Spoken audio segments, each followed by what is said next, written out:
What made you go on your villain arc? My neighbor Carol was the self-appointed queen of our quiet suburban street, and my messy yard was her favorite problem. I was a single mom with 2 jobs just trying to keep my head above water. My lawn wasn't pristine, and a few weeds dared to sprout in the flower beds. To Carol, this was a personal insult. She'd leave passive-aggressive notes on my door, report me to the city for blight, and publicly shame me on the neighborhood Facebook group. Some people have no respect for property values, she'd post, with a zoomed-in photo of a dandelion in my yard. It was humiliating. I tried to explain my situation, but she just saw me as a lazy nuisance.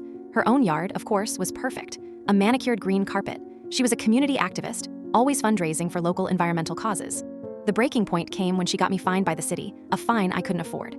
That night, staring at the citation, something in me snapped. I wasn't just going to fix my yard, I was going to destroy her. I used to be a forensic landscaper, a specialist who analyzes soil and plant life for legal cases. It was time to put my old skills to use. I knew Carol's perfect lawn had a dirty secret. It was too green, too perfect for our climate without an insane amount of chemicals. I started my investigation at the local wetland preserve, a protected area that bordered the back of our neighborhood. Posing as a volunteer for the Water Conservation Board, I took soil and water samples from the runoff stream behind Carol's property.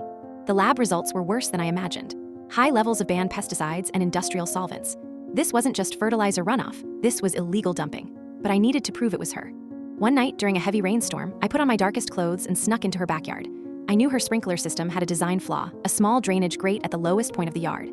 Hidden under a bush, I found exactly what I was looking for. A pile of half-empty, unlabeled chemical barrels, the source of the poison she was washing into the wetlands. I took photos, GPS tagged them, and took a sample directly from a leaky barrel. The next day was the annual neighborhood picnic, hosted by Carol herself.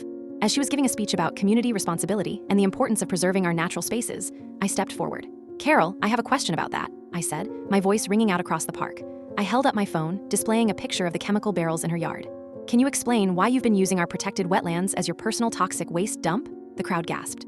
Her face turned a blotchy red. She started yelling, calling me a liar, but then I held up the official lab report, the one from the Environmental Protection Agency, who I'd called that morning. A city official stepped forward from the crowd. "Ma'am, we're going to need you to come with us." Her perfect world shattered in a single afternoon. The Green Guardian Award plaque on her mantle is now overshadowed by the tens of thousands of dollars in fines and court-ordered cleanup costs.